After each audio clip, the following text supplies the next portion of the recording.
Black Bruin Fight Club Türkiye'yi sunar. Programa çok hızlı bir giriş yapalım. Tyson Fury ringe çıkacak. Arkasından da Anthony Joshua ringe çıkacak. Ve daha sonra Joshua'nın maçı bittikten sonra Tyson Fury ve Joshua ringde yüz yüze gelecekler. Yapacakları karşılaşmanın tanıtımına başlayacaklar. Ama işin ilginç bir tarafı var. Tyson Fury başka bir ülkede, Joshua başka bir ülkede dövüşecek. Nasıl olacak bu iş? Toplanın anlatıyorum arkadaşlar. Fight Club Türkiye başlıyor. Hemen şimdi abone olun ve bildirimleri açmayı unutmayın. Yaz mevsiminin ilk günüydü. 1 Haziran tarihiydi. Bir anda Anthony Joshua Arnold Prenga ile basın toplantısında gözüktü. Face to face yaptılar, yüz yüze geldiler. Joshua'nın yeni maç tarihi açıklanmıştı. 25 Temmuz tarihi gösteriliyordu ve Joshua'nın geri dönüş mücadelesi olarak herkes büyük heyecan içine girmişti. İlk başta Suudi Arabistan'ın Riyad kenti olarak belirlendi karşılaşma. Daha sonra yine Suudi Arabistan ama mücadele Cidde şehrine taşındı.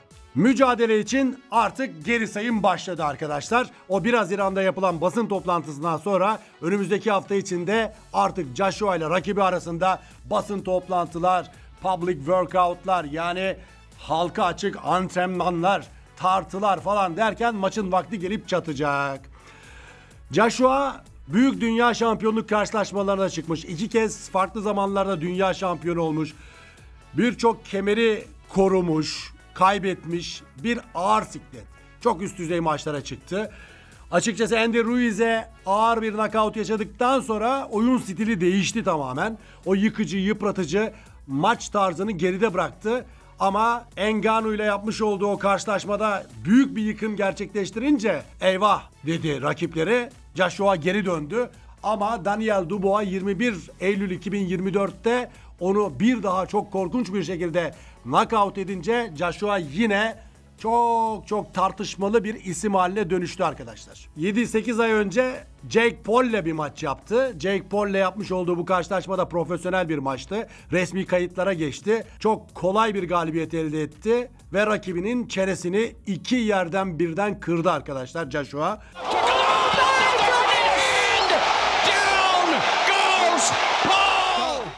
Sonra Tyson Fury Arslanbek'le bir ağır siklet mücadelesi yaptı. O maçın sonrasında Tyson Fury Joshua'ya meydan okumuştu. Hadi artık yapalım bu maçı gibisinden. Ve orada herkes Joshua'nın ringe çıkıp Fury ile yüzleşeceğini düşünüyordu. Ama böyle olmadı maç. Joshua maçı kabul etmedi. Sen hazır olduğunda sana haber veririm gibisinden bir laf söylemişti. Riyad Season'ın patronu da o da şaşırdı. O da bekliyordu. Hani böyle konuşmamıştık der gibiydi. Ama orada olmadı. AJ, Anthony Joshua. Let's give the fight fans what they want. It's my challenge. Anthony Joshua to fight me, the Gypsy King, next! Battle of Britain. Tyson, you're a clout chaser. Tonight is your night, and you know I'll sit across that ring from you in due time. I've never had no problem getting in the ring with you. I punched you up when we were kids, and after watching you here tonight, I'll punch you up again. When you're ready, you come and see me and tell me your terms and conditions, and I'll have you in the ring when I'm ready. Sonra bir de baktık ki Joshua araya bir maç sokuyor. Bu da Prenga mücadelesi. Prenga 20 maçta 20 knockout yapmış. Sadece bir yenilgisi olan bir boksör. Ağır siklet. Ama şöyle bir durum var. Kendisi bu 20 maçın 20'sinde de nasıl rakiplerle dövüştü? Joshua'yı gerçekten yenebilir mi? Joshua bu maçı kaybederse ne olur? Kariyeri bitecek mi? Bunu da tartışacağız arkadaşlar. Anthony Joshua'nın 1.98 boyunda olduğunu biliyoruz. Rakibi de 1.96 boyunda sevgili arkadaşlar. Joshua birçok unvan maçına çıkmış ve dünya şampiyonlukları kazanmış. Çok üst düzey karşılaşmalarda yer almış bir boksör. Prenga hayatında ilk kez üst düzey bir maça çıkacak. İlk kez kendisini gösterecek. Hep böyle çok yenilgili rakiplerle kartını böyle şişirmiş ve 20 maç 20 galibiyet yaptığında hepsini knockout'la yapmış bir de. Bir yenilgisi var. Şimdi çok tartışmalı bir rakip. Yaptığı maçları da izledim böyle. Gel seninle dövüşelim ama ben kazanayım der gibi maçların hepsi. Prenga'nın. Be creative and get it. Oh, body shot Prenga, but that's what's gonna happen. Oh, that might be it. Prenga'yı yenemezse eğer Joshua'nın kariyeri tam anlamıyla belki matematiksel olarak bitmez ama teorik olarak biter arkadaşlar. Prenga'ya kaybederse. Prenga ile maç yapacak. Prenga iddialı. Joshua sessiz sedasız bu karşılaşmayı bekliyor. Çok fazla trash talking, yani böyle boş konuşmalardan uzak durarak bu karşılaşmaya geliyor. Diğer yandan bir haber daha geldi. Bu kez tarihi 30 Haziran'ı gösteriyordu. 30 Haziran'da bir anda bir haber duyduk arkadaşlar. Tyson Fury de ringe çıkıyor diye. Tyson Fury'nin Tayland'da Pattaya şehrindeki Muay Thai stadyumunda bir maça çıkacağı anons edildi arkadaşlar bir anda. Karşılaşmaya 24 gün kala Tyson Fury Tayland'da dövüşüyorum diye bir paylaşım yaptı ve arkasından da hazırlıklar başladı. O hafta da gelip çatıyor. Şimdi Joshua bir haber gönderdi Tyson Fury'ye, dedi ki Cidde'deki maçımın sonuna gel, senle orada yüz yüze gelelim ve maçımızın tanıtımlarına orada başlayalım diye bir haber gönderdi. Ama Tyson Fury'nin maçı bir gün önce Tayland'da, Pattaya'da, Muay Thai stadyumunda olacak. Nasıl yetişecek maça da nasıl yüz yüze gelecekler? Bu biraz soru işaretiydi ama bununla ilgili bir araştırma yaptım. Yetişebiliyor mu? Nereden neye binerse, özel uçak falan filan. Bununla ilgili de bir araştırma yaptım. Onu da anlatacağım size. Tyson Fury ile kim karşı karşıya geliyor? Mariusz Wach. Polonyalı ağır siklet. Boy 2.02. Tyson Fury 2.06. Devlerin kapışması olacak. Mariusz Wach dediğimiz adam 27 maçta 27 galibiyetle Vladimir Klitschko'nun karşısına çıkıp dünya şampiyonluk karşılaşmasında 2012 miydi 2013 müydü neydi? Puanla kaybetmişti Vladimir Klitschko'ya. Tabii o zamanki Wach değil artık. Mariusz Wach artık journeyman oldu. Yani böyle gidip bir yerlerde dövüşüp geri gelip para kazanan bir adama dönüştü. Son 10 maçında sadece 3 galibiyeti var. Ama Viktor Faust gibi benim de önemsediğim bir Ukraynalıyla dövüştü. Bizim de arkadaşımız Ali Eren Demirezen'in de takım arkadaşıydı Viktor Faust. Viktor Faust'la mesela puanla kaybetti son maçında Viktor Faust'a karşı.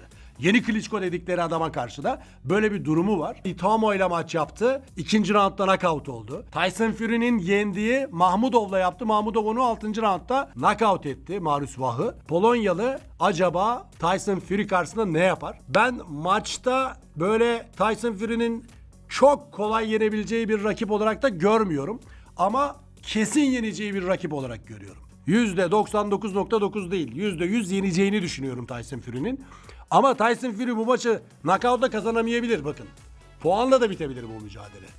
Tyson Fury 24 gün kala bu maçı duyurduğuna göre o kadar da maçın tarihi belli olmadan böyle antrenmanlara başlayan bir adam değil. Mariusz Wach'a yeterli olarak bir antrenman yapıp onun karşısına çıkacaktır diye düşünüyorum.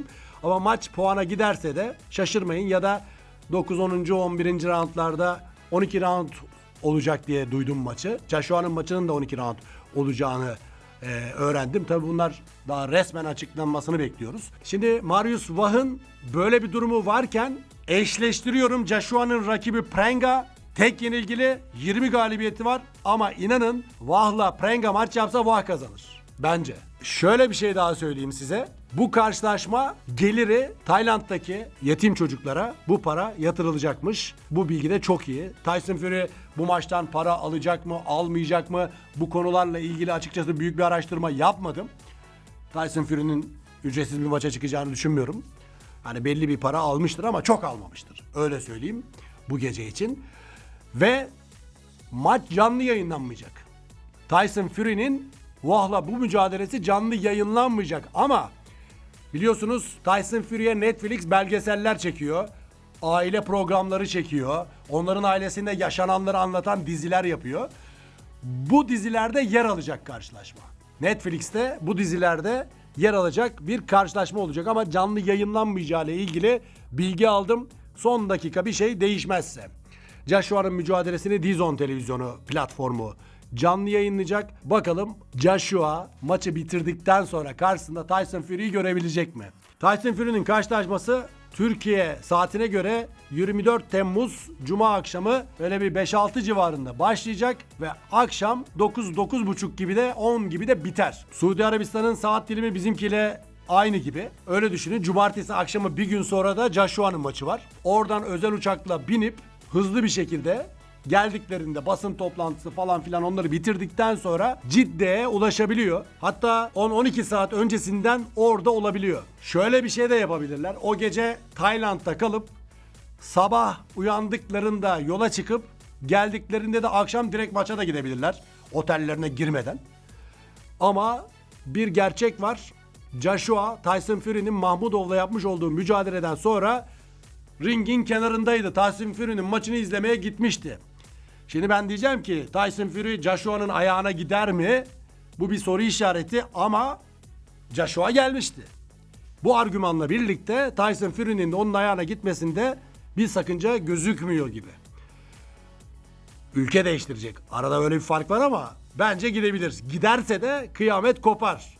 Mükemmel bir görüntü olur ve maç beklenmeye 25 Temmuz tarihinden itibaren başlanır.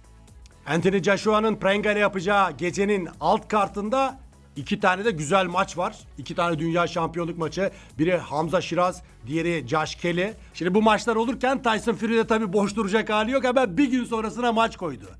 Aynı hazırlık döneminden geçip aynı şekilde onunla karşı karşıya gelebilmek için çok akıllıca, biraz para da kazanacak belki.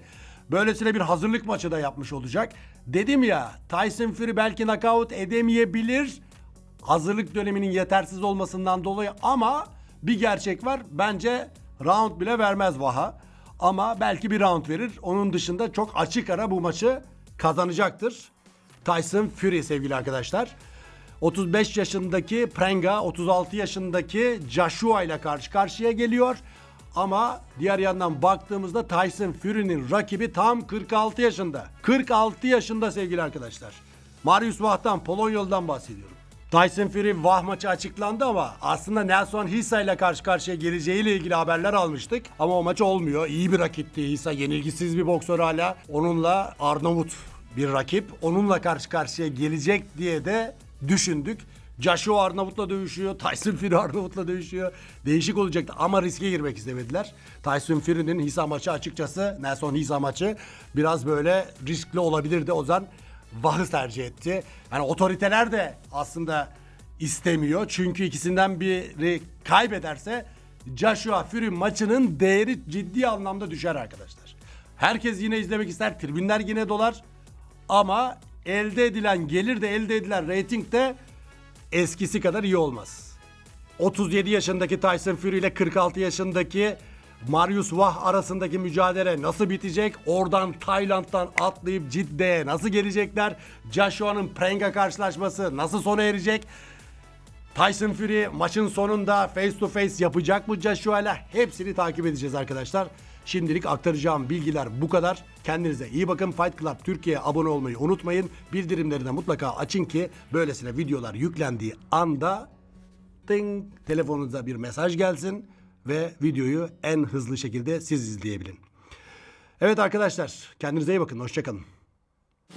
Black Bruin Fight Club Türkiye'yi sundu.